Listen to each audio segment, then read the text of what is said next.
DAP delivered at place, Incoterms 2020 rules updated. Depending on the modes of transport selected, DAP can be used irrespective of the mode, and multimodal transportation can also be used. The seller will deliver the goods to a named destination specified by the buyer will take care of unloading. The buyer is also required to pay for the duties and taxes as well as customs clearance. A brief introduction to delivered at place. Deliveries under DAP must be made to the place named by the buyer, typically the buyer's premises. The buyer is responsible for unloading once the transport arrives. The seller takes care of any export formalities, and the buyer is responsible for all import formalities. Like with CPT and CIP, the seller agrees to transfer the risk only after delivery, which is at the buyer's location now. It is not the responsibility of the seller to insure its risks. The rule works for the transportation of goods by land throughout the Europe or Central Asia landmass, but is problematic when the transport mode changes. Delivered at place Incoterms 2020 rule, significant changes and updates. The buyer's responsibility is to fulfill clearance procedures in the destination country, if the shipment is by air and requires import clearance. After clearing, the carrier, typically a freight forwarder, must receive whatever documentation they need to move the cargo from the airport to the final destination. The same scenario occurs for containers being transported across oceans, with the additional complication of the seller having to return the empty container at their expense. Also, note that the buyer should not appear as the consignee on any airway bill or bill of lading. The seller should instead arrange for the forwarder to pick up the goods on behalf of the airline or shipping company and then arrange inland transport, usually by truck, on behalf of the seller. Suppose the goods are damaged or lost at any stage before the final destination.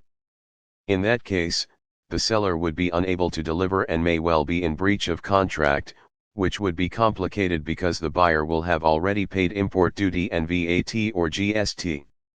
It could happen that the buyer, if it cannot import and clear the goods expeditiously, might be in breach of contract, if the seller cannot satisfy their contractual obligations during the time they are in customs control.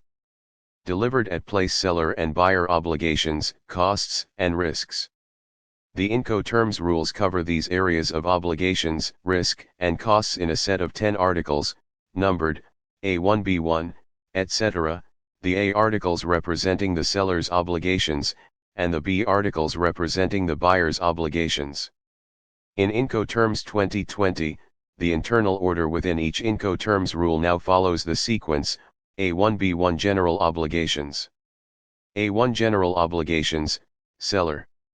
Under each of the 11 rules, the seller must provide the goods, their commercial invoice, analytical certificates, weighbridge documents, etc., as well as any other proof of conformity stipulated by the contract. Any document can also be in paper or electronic form as stipulated in the contract, or if there is no such provision, then it is the custom. Unfortunately, the rules do not define what electronic form actually is. It could be anything from a PDF file to a blockchain or something yet to be developed in the future. B1 General Obligations, Buyer. According to each rule, the buyer must pay the price specified in the contract of sale. In the rules, it is not specified when or how the buyer should make the payment. Payment may be made before shipment, after shipment, or upon credit terms of 30 days through a telegraphic transfer to the seller's bank. You should specify the payment terms in the contract. A2B2, Delivery taking delivery. A2 Delivery, Seller. DAP requires that the seller assume almost all of the responsibility for placing the goods, at the buyer's disposal at the agreed place or point within that place, without unloading them, from the arriving means of transport. This would usually be a truck, although it might be a train, barge, or even a ship, and most unlikely would be a chartered aircraft. This rule is the old DAT rule but expanded to include any place to avoid the misunderstanding of the 2010 rule, that people assumed it meant a terminal when, in fact, it covered any type of location, including a buyer's warehouse. When it comes to DAP, it is easy to make the similar mistake that DAT users made when thinking the destination is always the buyer's premises, but that is not always the case. For example, the buyer can nominate the site where they are building a new factory for the client, and it can be a container terminal in the destination country or elsewhere. Buyers often have the equipment on hand to unload goods at their own office or site, but some trucks have cranes or forklifts mounted on them, and specialized items may need the seller to supply unloading equipment.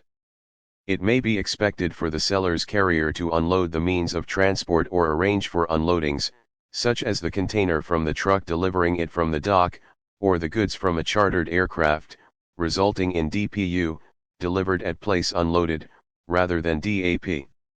The delivery must take place by the agreed date or within the agreed time frame. B2 Taking delivery, buyer. When the goods are delivered as described in the A2 article on delivery, the buyer is responsible for receiving them. A3B3, Transfer of risks. A3 Transfer of risks, seller. The seller is responsible for any losses or damages caused by the goods until they are delivered. This applies under the A2 article and is described above upon delivery, with the exception of the B3 article that describes the transfer of risk. B3 Transfer of risk, buyer. All risk of loss or damage passes to the buyer after the seller delivers the goods described in the A2 article on delivery. Buyers who fail to provide the seller with precise delivery details, or who fail to clear the goods for importation bear the risk of loss, or damage to the goods from the agreed date or agreed period for delivery.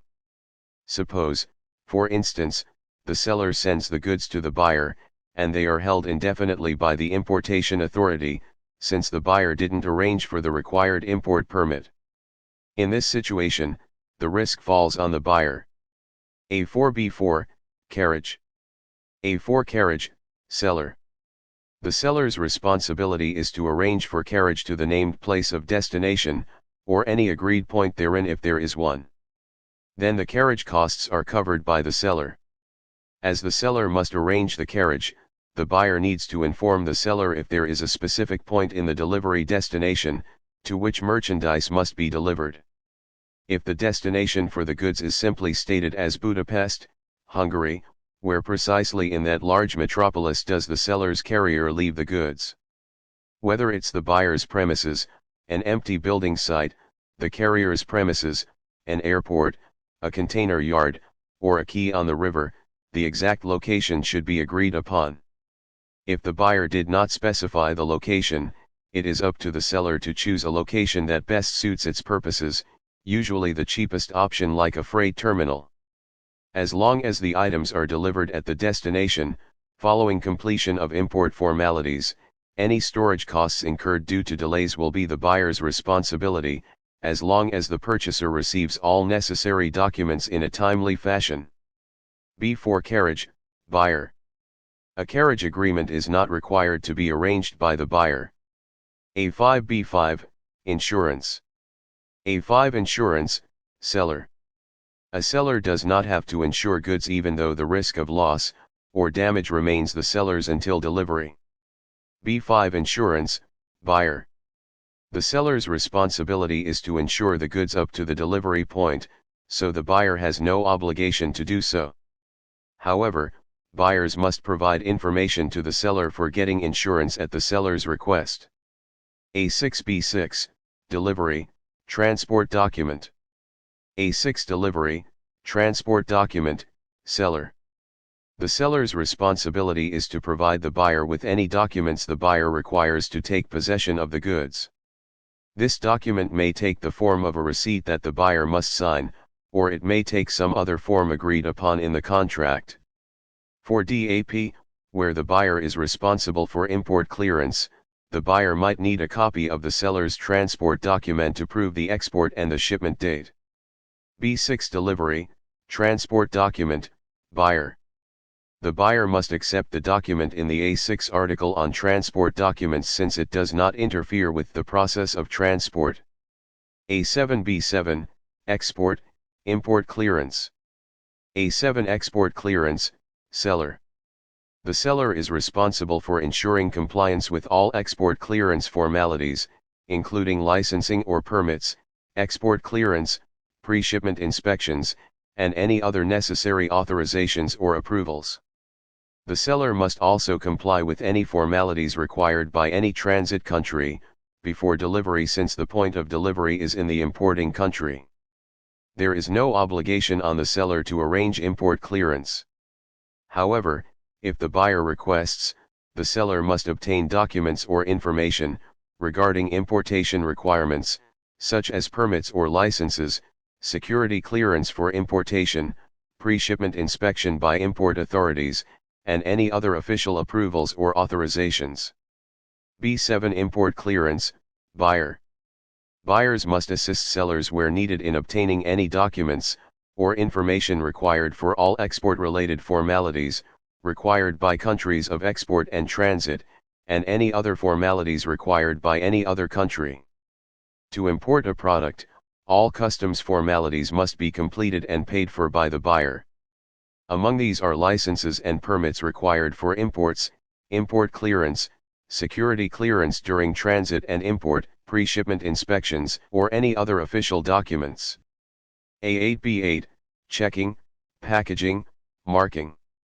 A8 Checking, Packaging, Marking, Seller. Any checks necessary to deliver the goods, such as checking for quality, measuring the goods or packaging, weighing and counting the goods, must be paid for by the seller. The seller's responsibility is to package the goods at their cost, unless it is customary for the goods to be sold unpackaged, such as with bulk goods. The seller is also responsible for handling the goods appropriately, and packaging them to ensure they are transported safely, except when the parties have agreed that the goods should be packaged, or marked in a specific way. B8 Checking, Packaging, Marking, Buyer. As a general rule, there is no obligation on the buyer's part for packaging or marking. However, there can be exceptions in practice, such as when the buyer provides a label, logo, or similar item to the seller. A9B9, Allocation of Costs. A9 Allocation of Costs, Seller.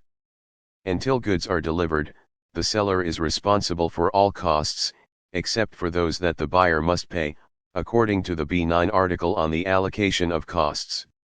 Sellers must bear all transportation costs incurred, due to a contract of carriage, including the costs of loading goods and any transport-related security. Proof of the delivered goods is also the responsibility of the seller. If the carriage contract includes unloading at the agreed destination, the seller is responsible for paying these charges. The seller must cover any costs associated with providing proof that the goods have been delivered. All export clearance costs, export duties, and taxes, where applicable, are the seller's responsibility. The seller's responsibility is to reimburse the buyer for any paperwork or information the buyer provides to assist them in their export formalities or arrange insurance. B9 Allocation of Costs, Buyer. Once the goods are delivered, the buyer is responsible for all costs associated with them, except those that are the seller's responsibility. The buyer must reimburse the seller's costs if the seller assists the buyer in obtaining information or documents needed for import formalities. Duties, taxes, and other import clearance costs are the buyer's responsibility. The buyer is responsible for unloading costs, unless the seller paid them under the carriage contract. If the seller advises that goods are ready, and clearly indicates that they are related to the contract, in that case, the buyer must also pay any additional costs incurred due to failure to give notice under B10. A10 B10, Notices. A10 Notices, Seller. A seller must provide any notice required to receive the goods by the buyer. B10 Notices, Buyer. According to their contract, if delivery occurs within the place of destination, the buyer must provide sufficient notice to the seller of when and where delivery will take place. Notice periods can vary depending on the modes of transportation, and are usually specified in contracts. Recap. In international trade, delivered at place, DAP, means that the seller will cover all costs and losses associated with shipping a particular product to a specific location. In simple terms, delivered at place means the seller is responsible for delivering goods to the agreed upon location. The delivered at place international trade term was first introduced in the 8th edition of the Incoterms by the International Chamber of Commerce, ICC. Thank you for watching, and I hope the information provided in this video gives you a better understanding of the Incoterms rule for DAP. Do drop me your comments and let me know your thoughts. Coming soon, DPU, Delivery at Place Unloaded. To be the first to watch the next video, please subscribe to my channel and click on the notification bell. Goodbye. From your trusted shipping guide. Revisit.